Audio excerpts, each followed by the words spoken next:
there's a huge history of composer pianists, right?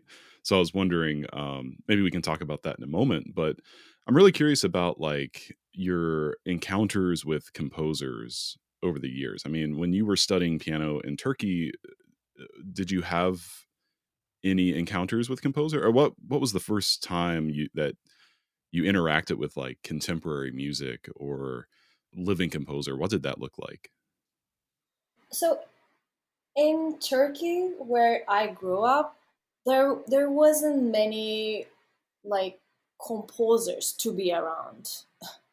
So I went to Istanbul after I was like 12, but before that it was like it's another city called Bursa, and it was mostly, when you go hear a concert, it will be like the old things basically, Right. just classics.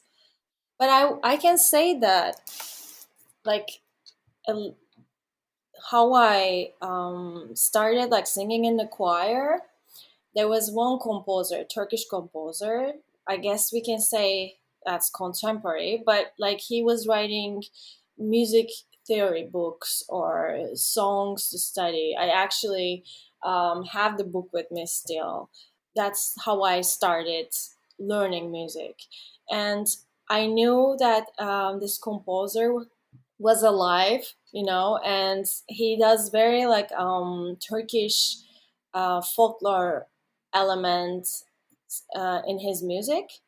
So how I started music was very like in Turkish style, but Western classical tradition. So I didn't meet him, but I always appreciated that the songs we're singing was written by him. Like Yeah. he's living in Istanbul, I would think that. But I think like the contemporary composers that more like, you know, 20th, 21st century composers, the first time I encountered was at college. And that was the teachers there, compositions teachers. But I was more focused on like Chopin and Debussy. So yeah, it was more like I like more traditional things. As a pianist, have you ever, besides your own music, have you played much music by living composers, or has it always been like this kind of like, not like you're putting it in a container, but like a very clear separation? Like, okay, I'm playing, Chopin, Beethoven, what have you, and then I'm gonna make music as well. But those kind of like, of course, they inform each other, but you know what I mean. Yeah, I think I started playing more contemporary music by living composers when I moved to New York. Ah, yeah, And yeah, it wasn't a big focus when I was in Turkey. So I moved to New York 9 years ago. So we can say it's kind of a new thing for me as well.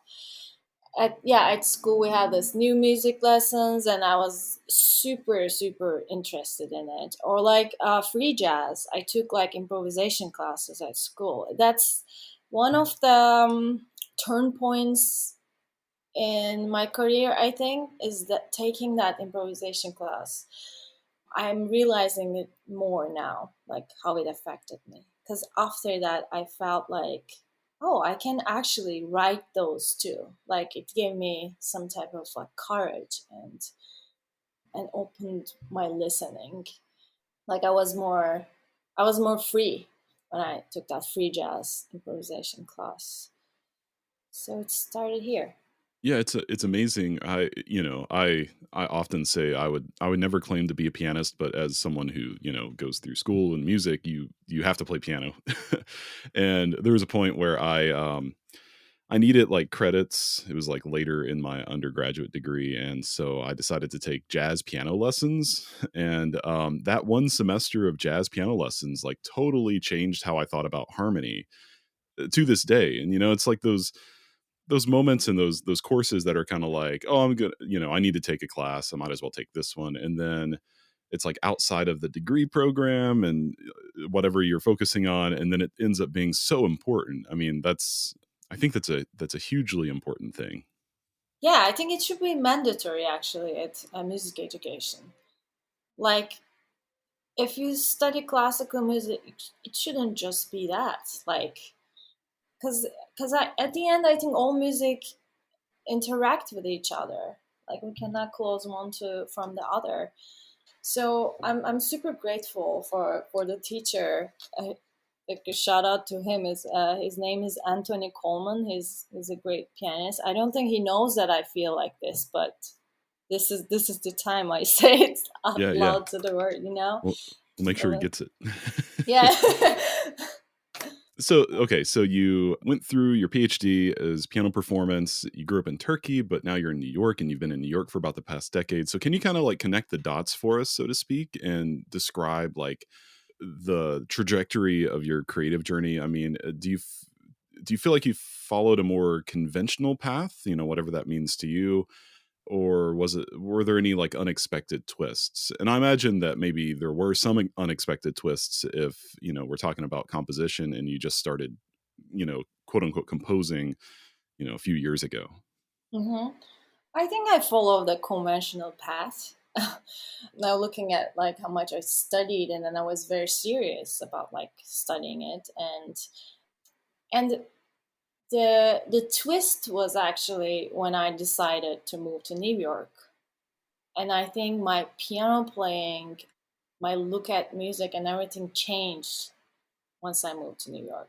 Plus, your whole life changes. Like you become a different person, Oh yeah. and so after that, I would say that's not unexpected, but I made that twist. Now I don't think I follow a conventional path anymore. Because like I started a new job of like composing for a music sound library, and so they commission new pieces all the time. So now I'm like writing a lot of music, but it's not like in a like classical style. Sometimes I have to write different things that I never thought of doing.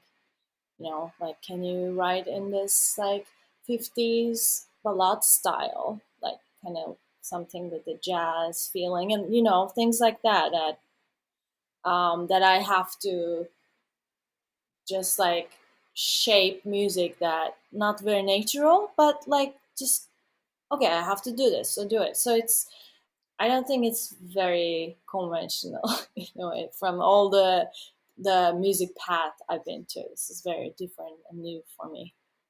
I hesitate to ask this question because I'm afraid it will come off in the wrong way, but it's just out of my own curiosity. With all Uh-huh. this in mind, have you ever like sat down and formally studied composition or even taken like a composition lesson with a composer? No, I didn't. I'm actually thinking like, should I take like some private lessons? I feel it like I started a piece that sounded like Bach, and I started writing some fugue. But then I was like, I would get stuck a little bit at some point, and I wondered, would it help to like get lessons? Like, would I become like faster to do this? It's in my mind. I'm thinking if I should, but there's also some beauty to the things that you try to learn by yourself. Mm, yeah, absolutely. So I don't know. We'll see. We'll see if I will take a lesson. It's really interesting to me, and of course, like that's not a prerequisite for being a composer. And I've been very open about my own kind of beginnings as a composer. They were very like self-taught, and I kind of like figured out a compositional voice before I ever studied formally, and I only ever had like I'll say one real composition teacher ever. And so it's like I feel pretty good about like that, but then there's people who like somehow start studying composition as like 10-year-olds and they compose their whole lives, and so I don't know, it's an interesting thing, but it's interesting to me that without all of that, one, you've like put out an album, and two, you're like getting work as a composer, and I think that's like a really wonderful thing. I think that's something that we should be as composers, we should be like talking more about that, you know what I mean? Yes. Yeah, I'm reading a book that I found on a thrift store very randomly. Wow. It's called like Talking Music. Oh yeah. Do you know that book? I don't know where it's at. I also have. I had to read that book for grad school. Really? Yeah, it's Wow. awesome. Because it was like so random, and it's like conversations with John Cage, Philip Glass, Laura Anderson, and experimental American composers. I saw this like these are all the people like I love. How Yeah. can they're in the same book? Anyway, I'm just reading this like every morning, and it's interesting to hear how all these composers like they're telling about their composition education, what helped them to find their own voice and things like that. So that came to my mind when you just asked about the education part of it. So I read that book. It was required reading, but it was welcome reading on my part in my first semester of grad school. And I remember my teacher saying, all these composers are like, they're from like 50 years ago almost, maybe like 30, 40 at time. I think the book came out 30-ish years ago. He's like, someone needs to like do this kind of stuff again. And that kind of stuck with me, and that's kind of why I started this podcast. So, Wow. so it's funny that you bring that book up. It's connected now, yeah. Yeah, and it's next to me right now. Like, yeah, I love this book. I don't see it on my bookshelf, so it must be in a box somewhere. But I haven't read that book, in like 10 years. I should read it again. Yeah. Okay, so I'm just trying to get a grasp of everything. You're working now as a composer, and you're composing a lot, every day. And this is a question that I ask everybody, and I'm curious about your answer, because this is like a recent thing in your artistry. So, when did you know that you wanted to pursue your craft as a career? I mean, have you reached that point yet? Do you feel like composition is the future for you? Yes, I do feel like that. It doesn't have to be only Of composition. I feel course, yeah. like I probably go back and forth with like performing and like composing. But I think it's all in one package for me right now. Like playing the piano and composing, and other side of it is like doing visual things. It's all in one thing, and I think I'm in this path like till I die.